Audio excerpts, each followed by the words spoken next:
to American Education FM, everybody. I'm Dr. Sean Brooks. There was so much going on this week in American K12 education that I want to jump in and cover a few different topics.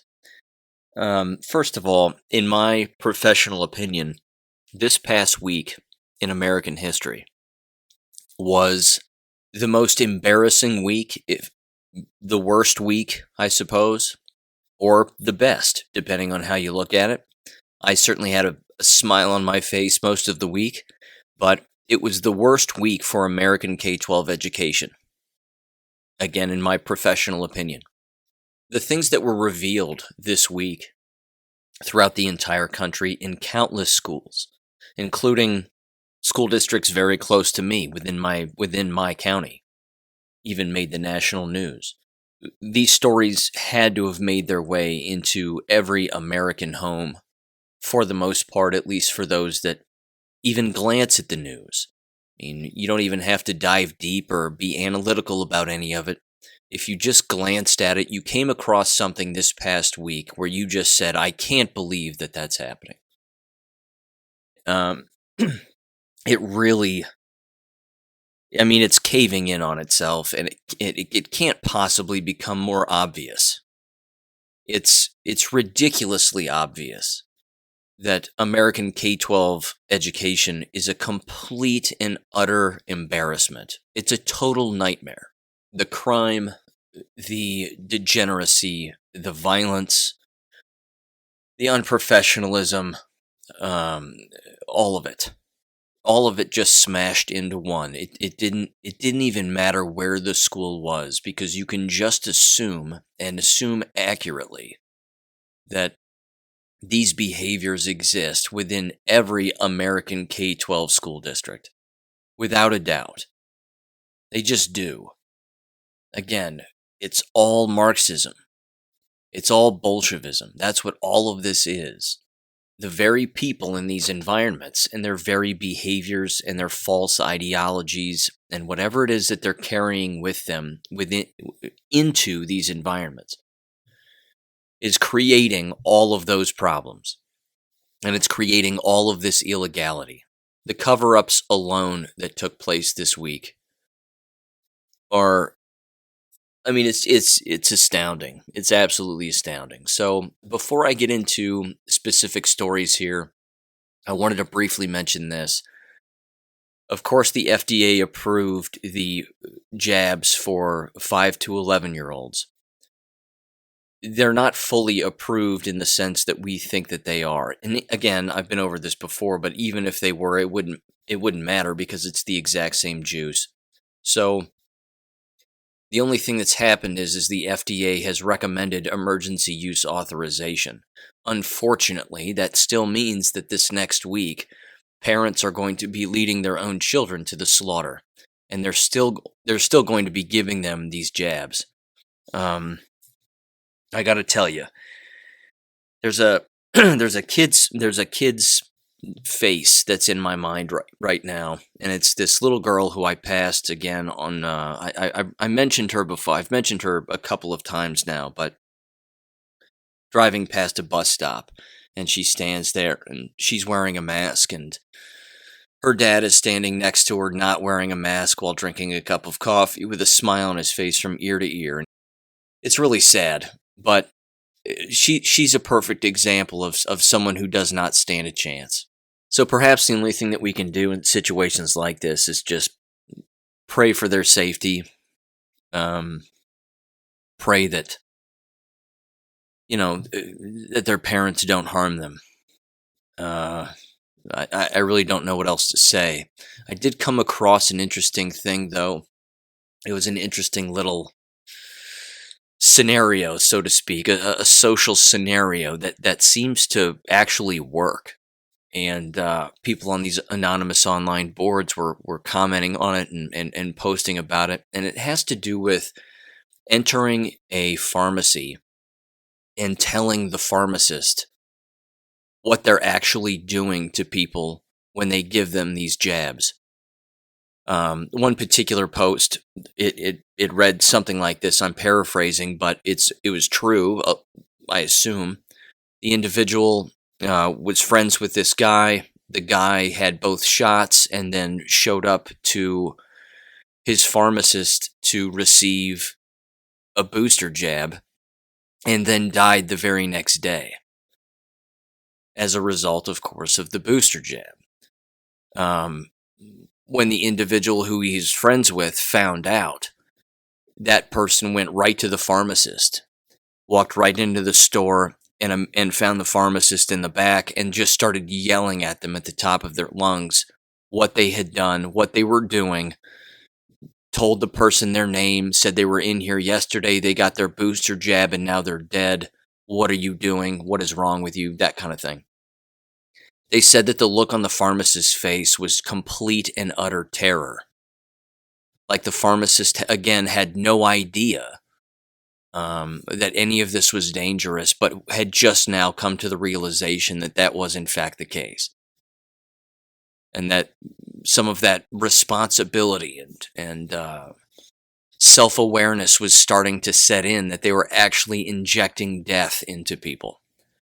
So I don't know how much of a commotion people want to start, but I read that and I thought to myself, well, that's certainly a way to maybe change a pharmacist's mind and keep a pharmacist from jabbing children, is to walk into your local Walgreens or CVS or wherever they're getting these jabs and walk up to the person doing it and explain to them what they're actually doing.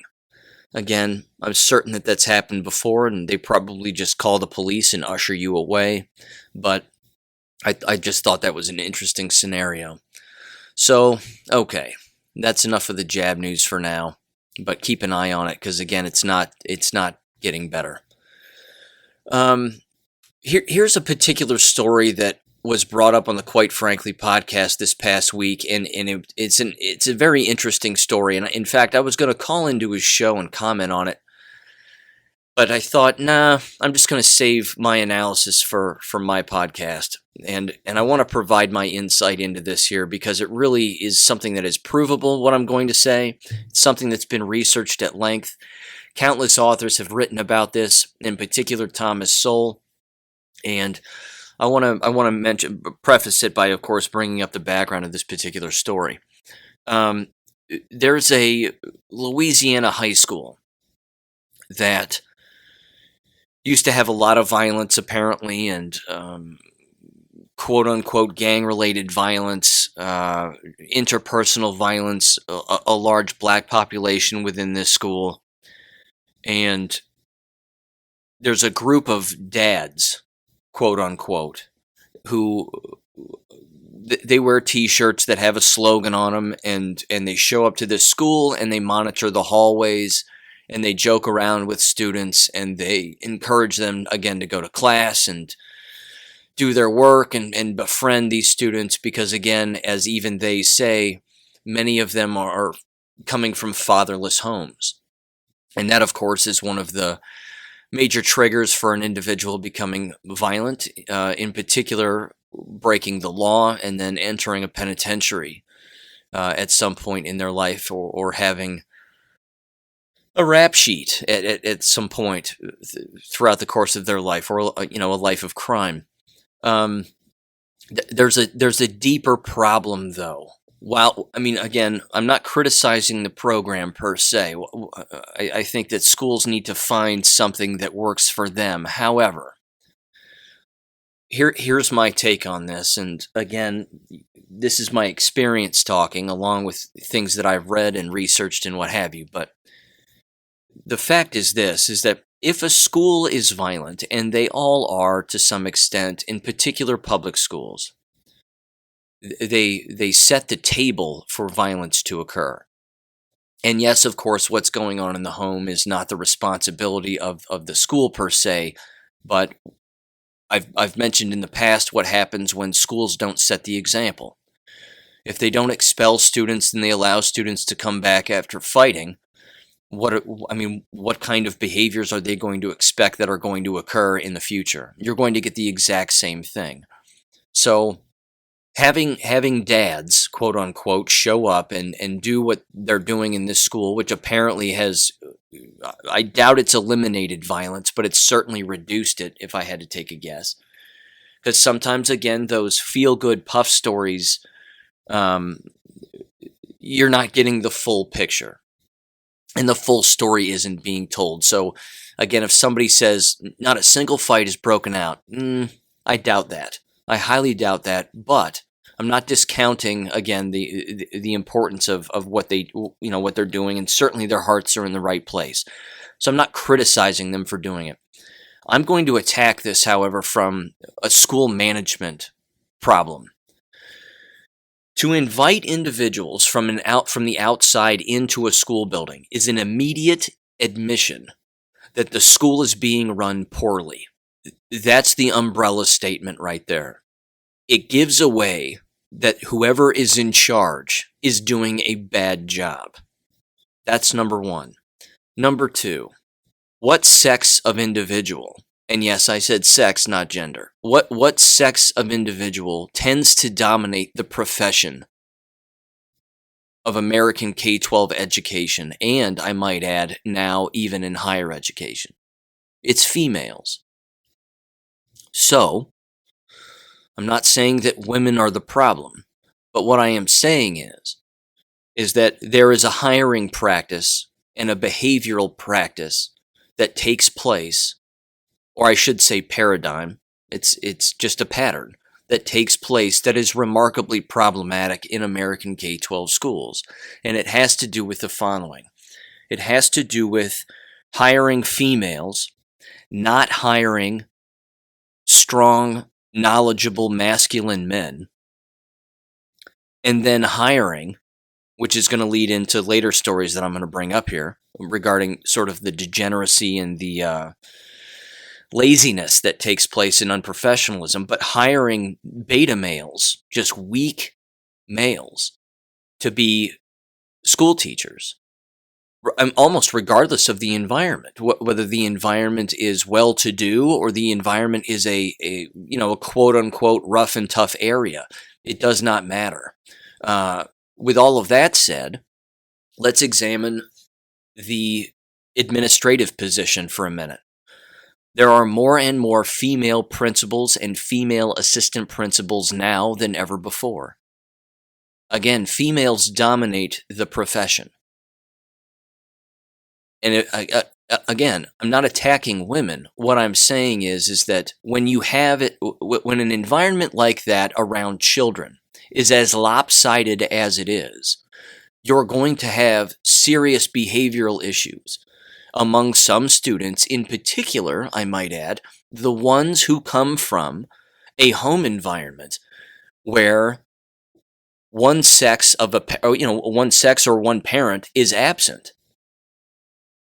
And again, among Black Americans, it tends to be the male. Now, that really doesn't matter based on race. The fact is that if a strong male is out of the house, the likelihood of that child growing up to, again, become an attention-seeking individual and potentially violent or devious or dishonest or what have you is remarkably high.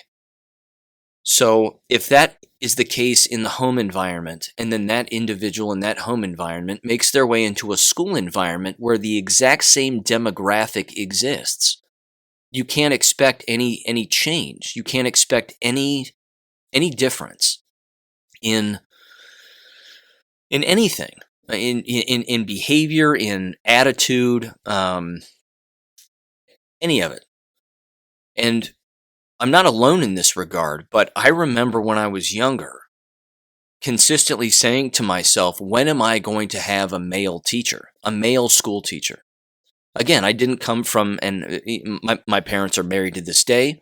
I didn't come from some absent home where someone wasn't around, and I know that lots of people do, but even I, coming from a stable home environment, was interested in having a different opinion and a different person at the front of the room who would instruct me. And I remember when who wasn't, I should specify, who wasn't a gym teacher, somebody who was an actual classroom instructor. And I remember very clearly, one of the first male teachers I had wasn't until I was in sixth grade. And they were my math teacher. And they actually taught me to really enjoy math because they enjoyed it. They had a fun way of going about it. They were enthusiastic about it, and that rubbed off on everybody in the room. And again, I don't know of a student who didn't like this particular teacher. We all enjoyed him. He was funny, but he was professional. And you didn't mess around in his classroom because you didn't want to disrupt that social, I've referred to it as a canoe, just that social canoe. You don't want to rock that canoe because you knew how he would react. It was going to be remarkably disrespectful toward him, and no one wanted to do that. And when you bring a level of enthusiasm and honesty to anything, people tend to rally around that, and you tend to not want to ruffle those feathers or rock that boat, because then all hell is going to break loose. Even for a second, it would become uncomfortable for everyone involved. And then, of course, you would feel bad for him because he's the individual who is nice and running the show and whatever else. So my point is that, again, in an environment like that, when you have predominantly females who are in charge, who are not strong or don't have the respect of the individuals who are inhabiting that environment, it's indicative of, again, their own personalities and their own hiring practices and their own lack of professionalism. Now, from a hiring standpoint, it's also not uncommon. In fact, it's remarkably common for either strong-willed or weak females who are in a position of power or influence or are quote-unquote in charge to not hire strong males. That's not uncommon. That happens all of the time. Why don't they hire strong males? They don't hire strong males because they are threatened by their very presence. In particular, if they are knowledgeable, articulate, they have a history within that particular profession, maybe. They've been around a lot of other places. They've seen the way that a lot of other things, the way that a lot of other things are run. Again, quick story. Less than 10 years ago, I interviewed I'm glad I didn't get the job, but it was a Montessori school in Louisville, Kentucky. And I got the interview through a former student of my dad's at the university level. She was teaching in this school. She knew that an old professor of hers, my dad, that I taught health education, and they were looking for a health education teacher. And I thought, yeah, I'll drive down to Kentucky and see what this is about. The fact is that when I met the principal, who was a female, and I was being interviewed by her and a female math teacher, that I knew more than the two of them. I just did. One of the first things that I always do during any interview, and I've had a number of them, but I'll look around their room or wherever I am, and it's usually in an office or their office or something like that, and I'll look at the books that are on the bookshelf, because if you want to get an idea as to what an individual is doing or how they think or how they manage things, you look around the room and you examine the room. Again, you can look at the way that they dress, you can look at the way that they carry themselves, the looks on their faces, a number of things. But one of the things that gives them away, again, are the books on their shelves. And I immediately started looking at the books on her shelf, and her office, I might add, was a bit discombobulated, and unorganized, which is indicative of, again, a lack of organization. So I know what's going on between her ears, but at the exact same time, she claimed to have everything figured out, and it's just the way that she was behaving. But there was a book on the shelf, again, which I've mentioned before, titled The First Days of School. And I brought that book up because my dad is referenced in that book. In fact, the book was built around his research, and that book was standard procedure within teacher education programs across the nation. So I remember seeing that book, and sometime during the interview when we were talking about management and classroom management, I referenced the book, and I referenced the work of my dad. And they went, "Oh yeah, it's right over there." And I said, "Yeah." I said, "That guy raised me. I mean, that's the way that I was raised. So I can manage a classroom. It's never been a problem." And then I went through some strategies, whatever else. I said, it's honesty and it's enthusiasm and all the things that I mentioned with that sixth grade math teacher. And what was interesting is you could see the looks on their faces. They knew that they were overwhelmed by my presence. I could just sense it. I could just sense that they knew that they were out of their league. And I know that that sounds like I'm being remarkably arrogant, but it's not arrogance. It's just awareness. It was evident that having me in that building was going to be problematic for them. Not because I was looking to do any wrong or, I was looking to catch somebody breaking the law or anything like that. That wasn't it. It was just they didn't want me around because of the way that I spoke, the certainty in which I spoke. And again, I only speak that way when I know what I'm talking about. So I knew what I was talking about. And I think that they were looking clearly for someone who was more bendable, somebody who was weaker. Again, whether that be a weak, effeminate male or that be someone who is just a female and someone who would be more agreeable with whatever it is that they were going to be pushing forth. At one point during that interview, she also looked at me and she said, I noticed that on your references that you don't have any administrators listed. Is there a reason for that? And I looked at her point blank. Honesty, again, something that is unusual for many individuals in positions like that. And I looked at her and I said, yes, there's a very good reason. I said, the teacher and administrative turnover rate where I used to teach in Florida is remarkably high. I said, the last principal that I had was a convicted domestic violence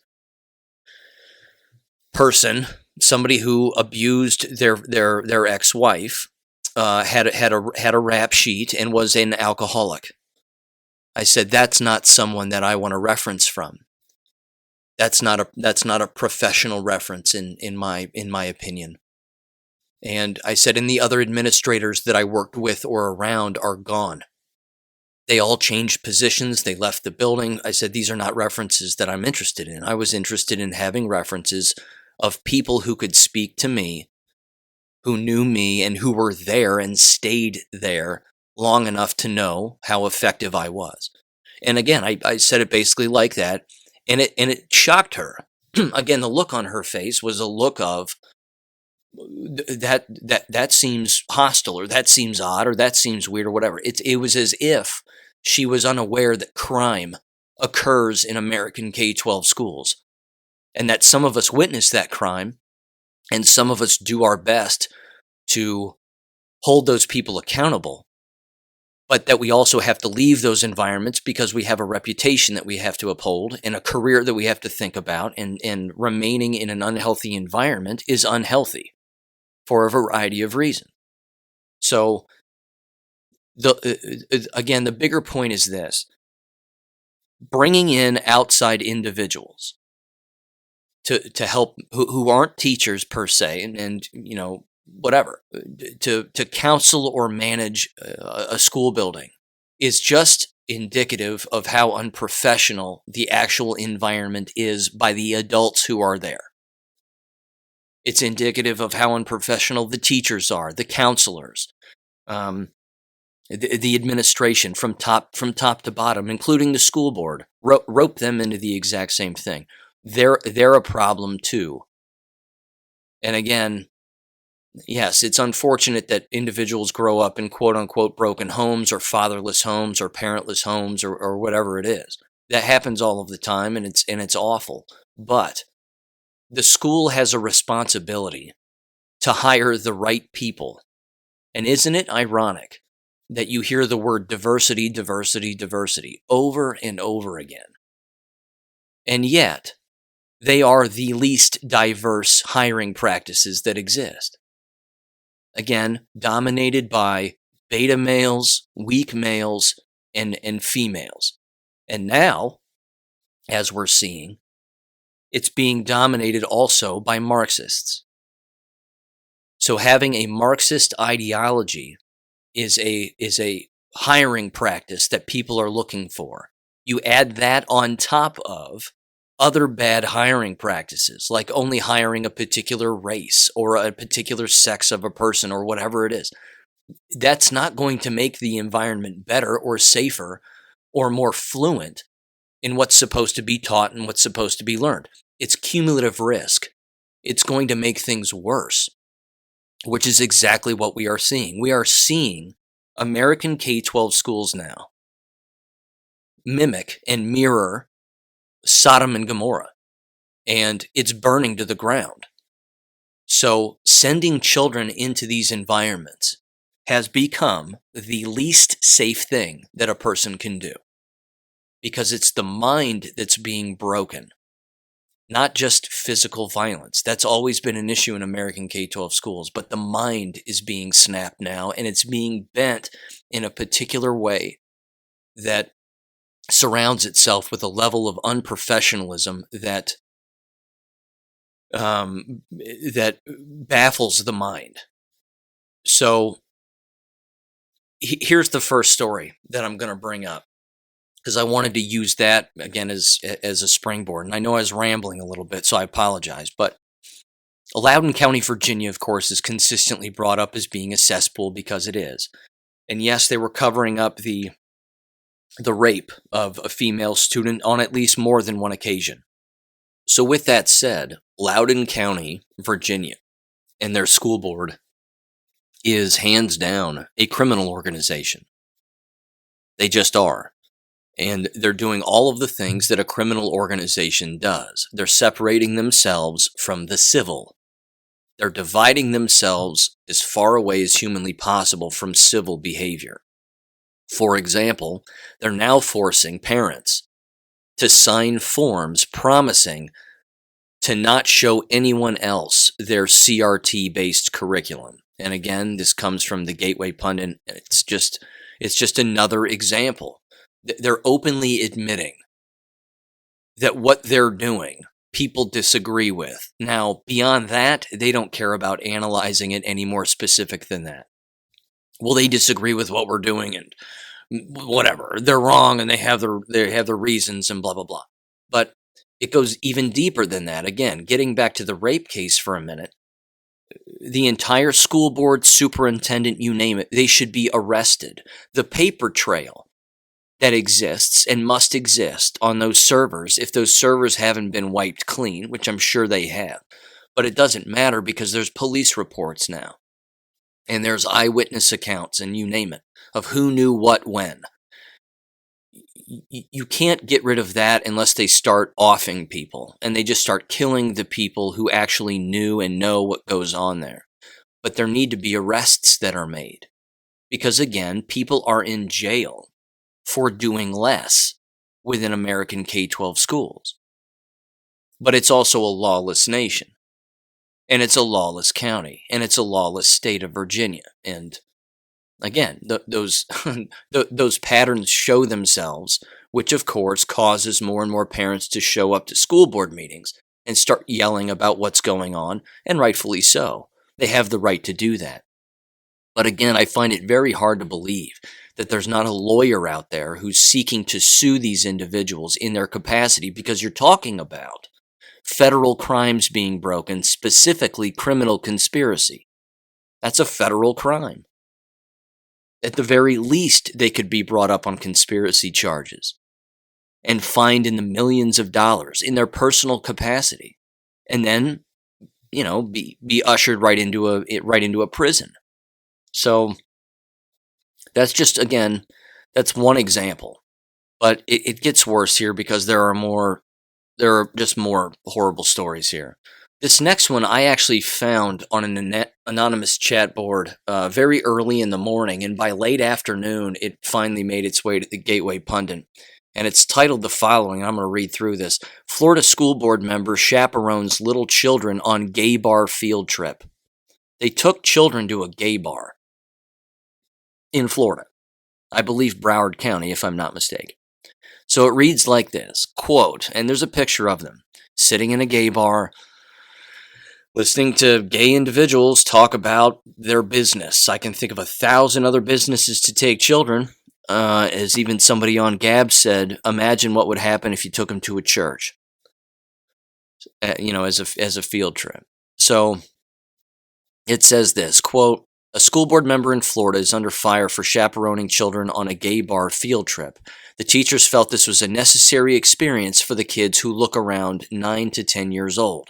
School board member Sarah Leonardi, if I'm saying that right, said it was an honor on her social media accounts. She says, quote, I was so honored to be invited to chaperone at Wilton Manors ES's field trip to the incredible Rosie's. Rosie's is the name of the bar or restaurant or whatever. It says the students and I had a fun walk over and learned a lot about our community. A huge thank you to at Rosie's BNG for hosting this special field trip every year. So they've been doing it yearly, apparently. And then there's a menu, and it says in another Twitter post, it says, curious if at Broward County Schools or Broward's Schools has elementary level translation for Ivana Hooker, Miley High Club, Young Ranch Hand, the left one is bigger. And these are foods that are on this menu. All sexual innuendo, the entire thing. Again, the patterns of degeneracy just continue to show themselves in all of these environments. So I'm going to bounce over here to Kentucky, and a lot of people heard of this one too. And sadly, there were actually people defending what went on within this quote-unquote homecoming pep rally. And you're going to hear from one of those individuals because I've got an audio of that as well. But this is from The Blaze, and it's titled Mom Defends Man Pageant, where high school students gave lap dances to staff and is annoyed the story got out. People don't know how to keep their mouths shut, she said. She's a real piece of work, and you're going to hear from her in a minute. But this particular school, again, just to summarize, apparently has this homecoming procedure where they just turn the entire gymnasium into a playground of degeneracy for the most part.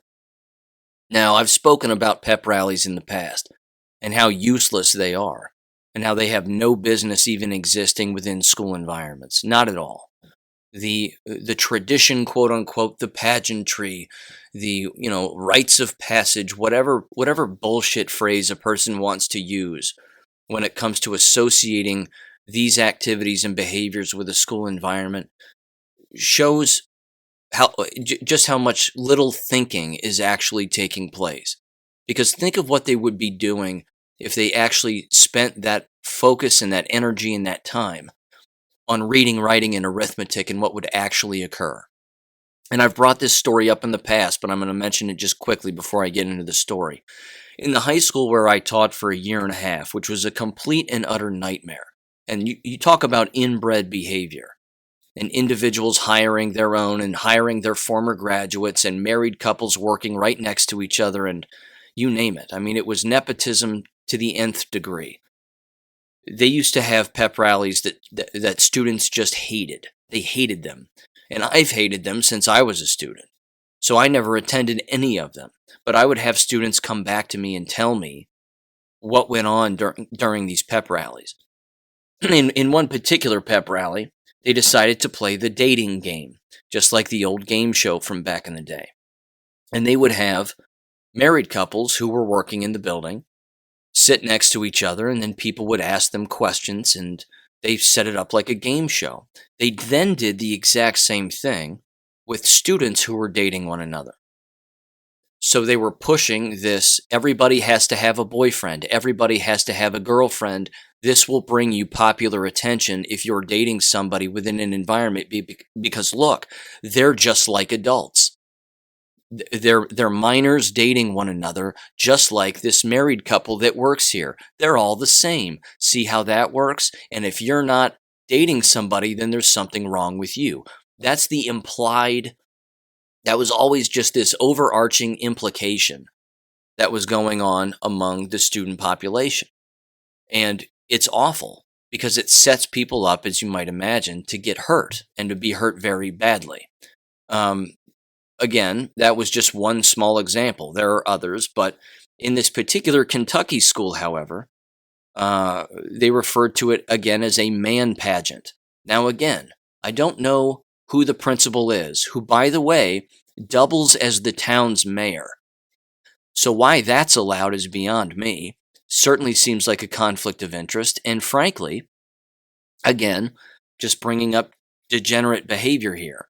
I don't know what the sexual proclivity of the administration or that principal is, but based on the pictures, we can certainly take a guess.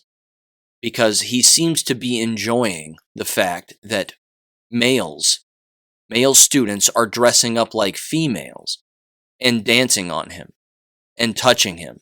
So take that for what you want. But here's the article, and again, this comes from The Blaze. It says a mother vehemently defended a Kentucky high school's man pageant in which students were photographed giving lap dances to staff members, including the principal, and also was annoyed that the homecoming event made the news in the first place. She said, quote, "People don't know how to keep their mouths shut," the mother told Reporter. Holly Lane, whose son and his friends participated in the Hazard High School event, according to WLEX-TV, told the station that the controversy has been overblown. She said, quote, "It's been taken completely out of context," Lane told the station. "There are only photos being shown on the internet, no videos, so the photos don't show the teachers pushing the children off of them." Here's the problem with this. The problem is the entire activity shouldn't be taking place. This is not a school. When schools turn into fraternities and sororities with their initiations and degeneracy, I mean, you don't have learning taking place. You're turning it into a playground, and just this perverse playground where, again, none of this should be taking place.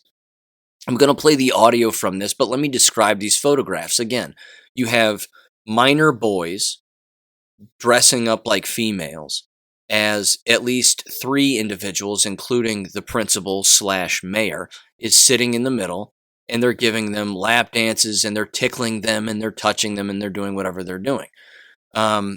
Again, not as you might imagine. And there's other female teachers again in the crowd. And they're all, I mean, one of them shows them laughing and enjoying this. There's another picture of females, students, dressed up in tight black shorts wearing Hooters shirts. And they're walking around in order. And this is ridiculous. They're walking around in order with fake beer mugs. Again, this is Weimar Germany. This is why Hitler won. It was because of this. It was to root out this kind of behavior. And again, there's another photograph of an individual, a student, receiving a wedgie while a teacher paddles them with a wooden paddle. Yeah, I don't know what else to say. So I'm going to play this audio here, and then I'm going to dip into the principal/mayor's background, because this guy's got a history, and it's one of criminality, and that matters. Because, again, an individual who is running a school building, who is doubling as the town's mayor, who has a history of criminality specifically around minors, jail. It's that simple. Jail is where they belong. So here's the audio from the news report. An investigation is underway at Hazard High School in Perry County after images taken during a homecoming event were posted online. Now, they include pictures of students in lingerie and bikinis dancing on teachers. The school is receiving backlash on social media from parents who are calling the incident inappropriate and disturbing. LEX 18's Sophia Millar hears from them, and one parent who says the photos don't tell the whole story. Now, we do want to warn you, some of you may find some of these images disturbing. Details now in the LEX 18 big story at 6. The pictures were originally posted on the Hazard High School Athletics Facebook page, but have since been removed. We have blurred the faces of students to protect their privacy. We are told it was part of homecoming week celebrations. Tuesday was costume day, and there was a man pageant in the gym. These are some of the images receiving the most criticism. They appear to show scantily clad students giving lap dances to faculty and staff. Others showed female students dressed in Hooters costumes, carrying mugs that looked like there was beer in them. And in others, students and staff appear to spank or paddle each other. It was just really shocking whenever I first saw it, and I almost couldn't wrap my head around it. Hazard mom Jenna Smith has a family member at the high school and kids in the district. She says the event should have been shut down the moment an adult realized students were undressing. I think that they should have at that point said, "Hey, I know this is a joke, but let's stop. This isn't appropriate." Mom Holly Lane disagrees. It has been taken completely out of context. There are only photos being shown on the internet, no videos. So the photos don't show what the teacher's pushing the children off of them. Lane's sons and his friends participated in the homecoming event. She says pushing the limits and embarrassing teachers is part of the fun. If everybody is perfect, then I would say, yeah, maybe we need to rethink something. But until somebody can prove that something is going on here, other than just homecoming week and teenagers being teenagers, then I'll support my kids. The way that I think about it is I think that, yes, the kids should just be kids and they should be allowed to have fun. But is giving a lap dance or witnessing somebody else give an adult lap dance, is that a child appropriate activity? And to me, it is not. Lane says she doesn't believe a line was crossed. None of my children have been hurt. None of the teachers have been hurt. Hazard Independent School Superintendent Sandra Combs says the district is looking into the incident. The district is investigating the incident, and after the investigation is complete, appropriate action will be taken. One of the administrators in the pictures is Hazard High School Principal Donald Happy Mobilini. He's also the mayor of Hazard. We reached out to Principal Mobilini this morning and have not received a response. The superintendent says no further information will be released until the investigation is complete. In Perry County, Sophia Millar, LEX 18 News. There's so much fun to be had with this audio clip. There's just so much fun to be had here. So I'm going to cut loose. I almost want to go backwards in time with this particular audio clip. First of all, the superintendent, what she said there at the end. The district's looking into this, and then we're just going to, we're going to make our own decision, and appropriate action will be taken. That line that gets said is said incessantly across schools in America, all of the time. The police are investigating themselves. I'm sorry. The only thing that's going to occur from any of this is they're going to say, stop doing that. Stop doing the lap dances. Stop doing the half-naked whatevers. That's the only thing that's going to happen. No one will be disciplined. Everybody will be shamed a little. Their noses are being rubbed in it right now. And then that's going to be the end of it. That's going to be the end of it. No one, there won't be any criminal charges. No one's going to lose their job. No one's going to be kicked out of school. That's not going to happen. In particular in this area, because areas like this that are this small, where the mayor, for Christ's sake, is the school principal, they're so insulated. And they're always trying to protect themselves and each other that it's disgusting. As far as the mother is concerned, until somebody can prove to me that some law was broken, well, you're just going to have to deal with it. Here's what that really means. What that really means is, until you can convince me that this is degenerate behavior, this is just fine. This is completely acceptable behavior until you can just tell me that it isn't. If you can prove to me, that, again, for her to even say out loud, for her to, I just love it. I love it. I think it's hilarious. She says the dumb part out loud. I just wish some people would just keep their mouths shut. That's the only thing I wish. The only thing around here is people not minding their own business. And it's like, wait a minute. Lady, let me ask you a very simple question. What is school?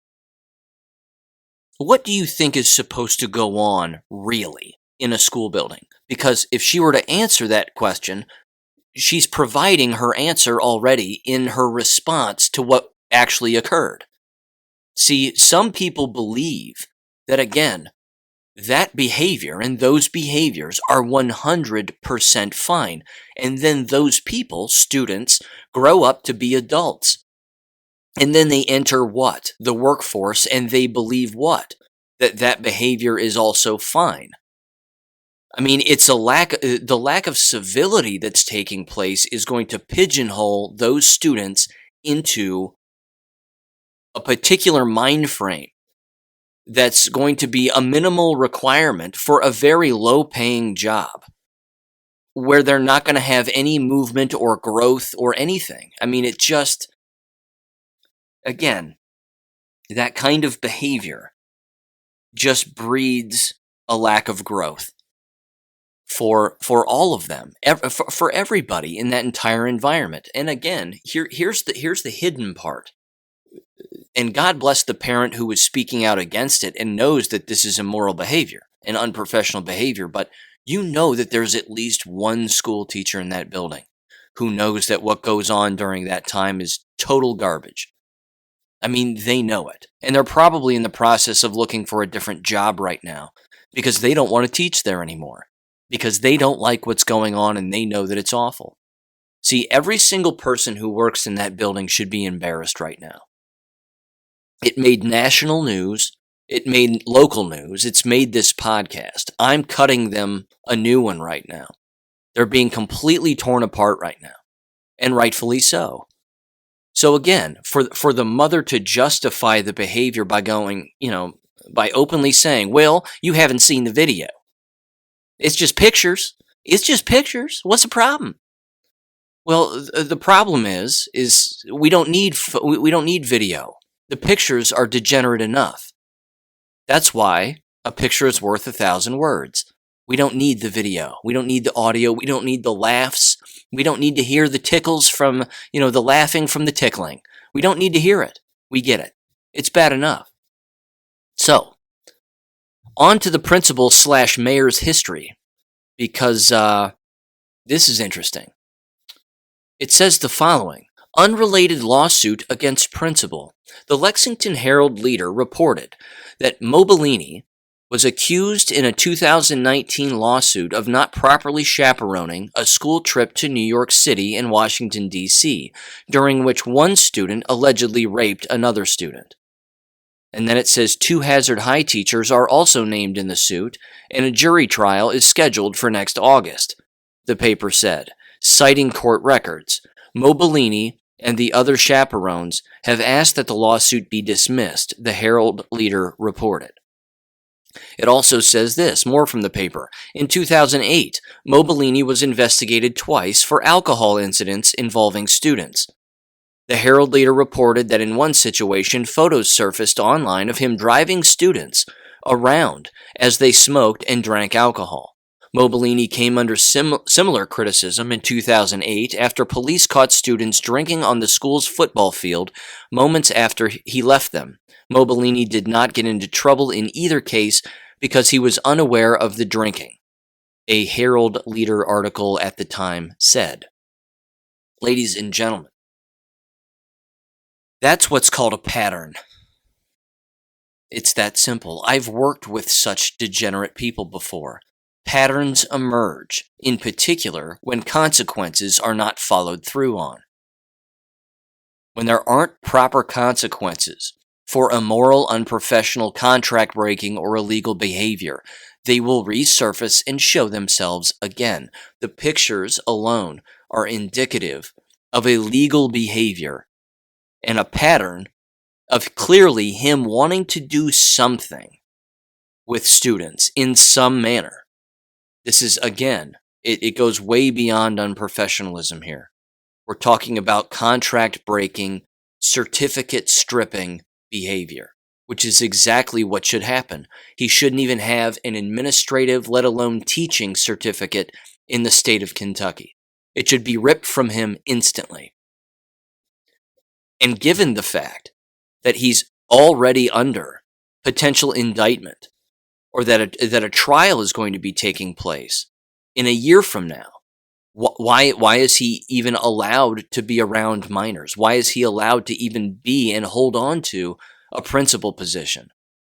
The guy that you're hearing right now, me, I can't even teach in the state of Ohio. And I've never taught in the state of Ohio. Why can I not teach in the state of Ohio? Because the state of Ohio knows, their Ohio Department of Education knows that I was a whistleblower in Florida. I told them. They read the falsified investigation of me as if it was real, which it wasn't. And I told them the reason that even though I can still teach in Florida, which I'll never do ever again, but they flat out know that I was a whistleblower because I told them. I told them the entire story of what went on earlier in my career when I was a K12 teacher in Florida, and how I witnessed this kind of behavior and called it out for what it was. And then they immediately were like, well, you can't teach in the state of Ohio because we don't want you in a school building. You see, whistleblowers are the most morally sound people in a working environment. So it doesn't shock me that Ohio would behave the same way, would behave that way toward me, because look what they're allowing. You see what kind of behavior they're actually allowing to take place. Now, this is Kentucky, but look, I mean, one state Department of Education isn't any different than the other. They're all immoral cesspools. They're all unprofessional environments, and that's just the way that it is.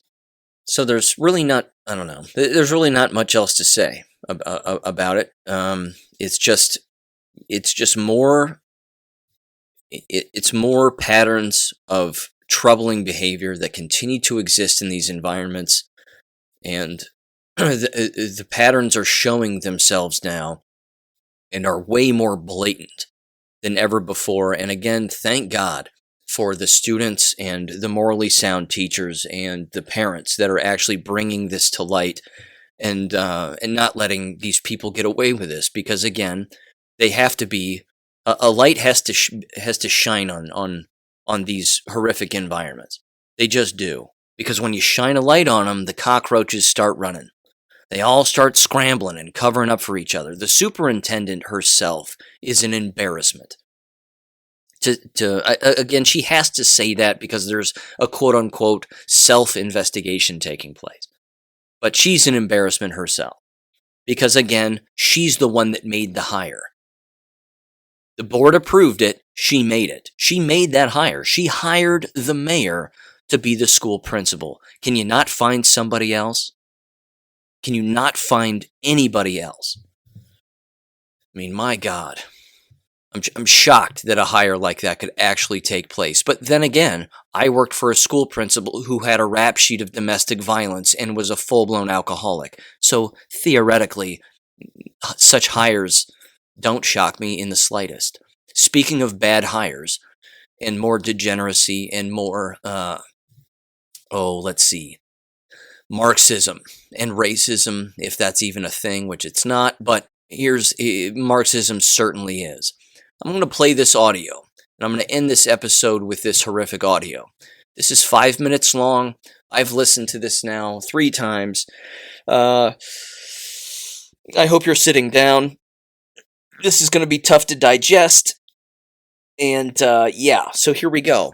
This comes from Disclosed TV. It's worth playing, and it also stems from an article written about this from the Daily Mail.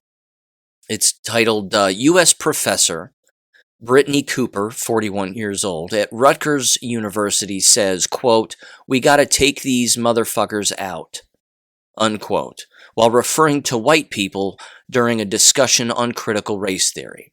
So she's on some Zoom call with another radical who's sitting there letting her just talk. Here's the thing that you're going to hear again with all of her language. A couple of things to pay attention to.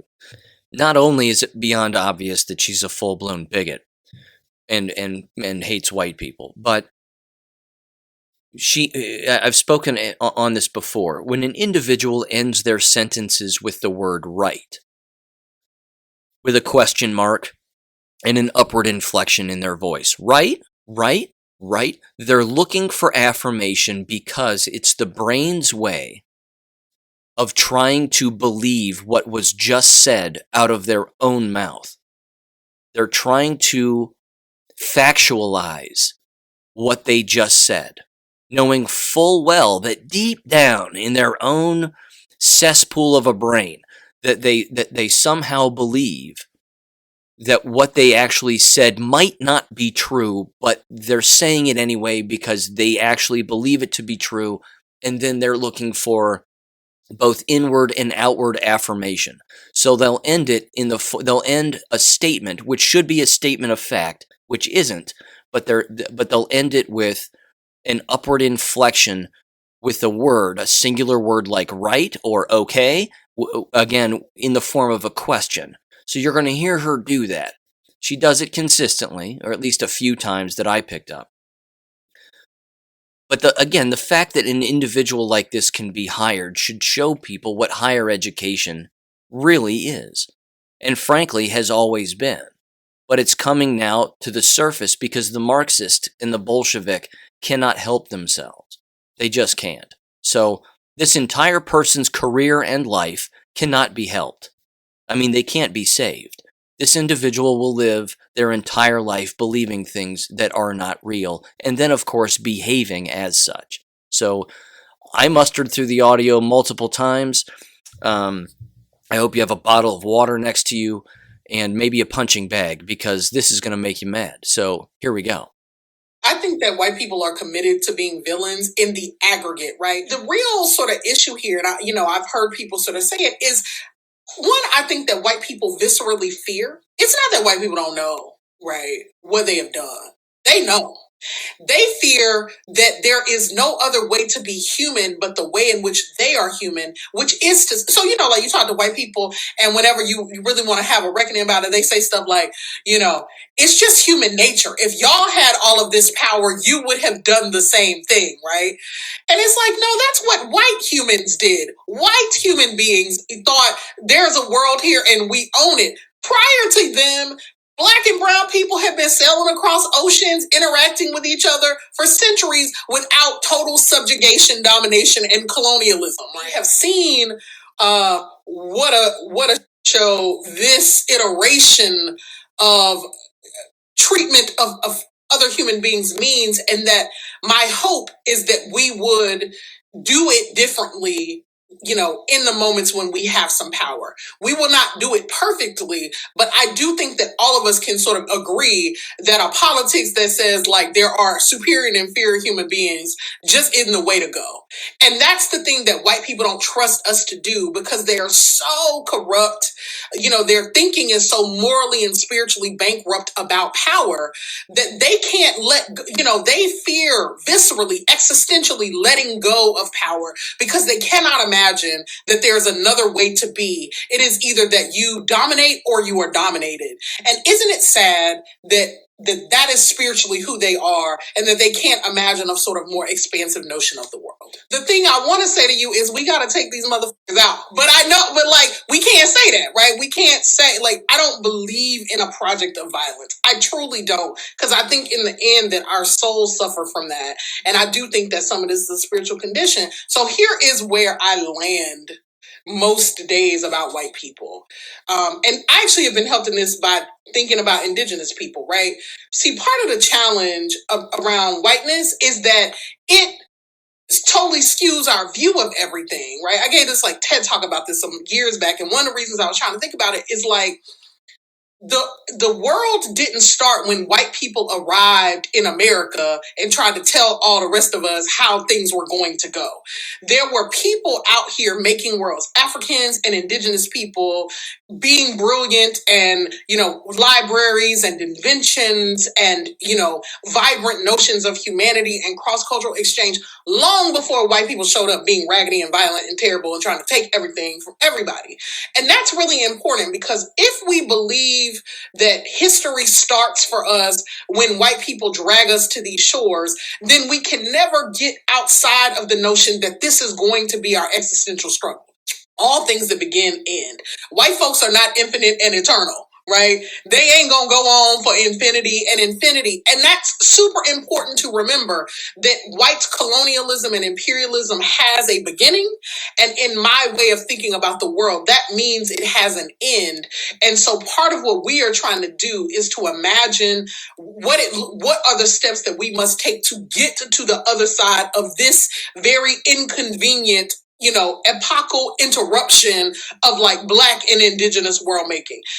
I mean, does that give people comfort on a day to day when you like just having to deal with white folks and the travesties that they create and the sense that they want to destroy the planet? Nah, there is a world beyond even our sojourn on the earth. And so whiteness is going to have an end date, because it is not, despite what white people think of themselves, they do not defy the laws of eternity, right? Their projects are not so sophisticated that the natural laws of physics change for them. And when we sort of humble them in humble our own understandings of whiteness, it seems like the biggest giant that we face. But in the end, right, it is what I like to say is, Black folks were out here for centuries and centuries and millennia doing all kinds of wonderful things, and probably some up things too, but whiteness is largely an inconvenient interruption. And so we then get to ask ourselves, so why am I here in this moment of it? Like, damn, why did I show up in this particular iteration? And it's like, well, I think we showed up in this iteration precisely so that we could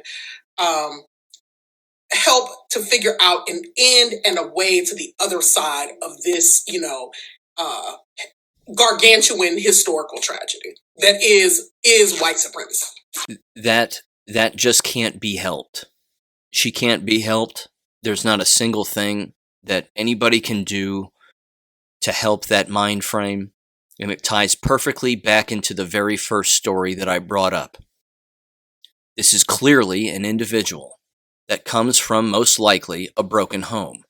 This is an individual, however, that has made it to the quote-unquote ranks of being a professor at a well-known university. None of that means anything. It doesn't really mean anything.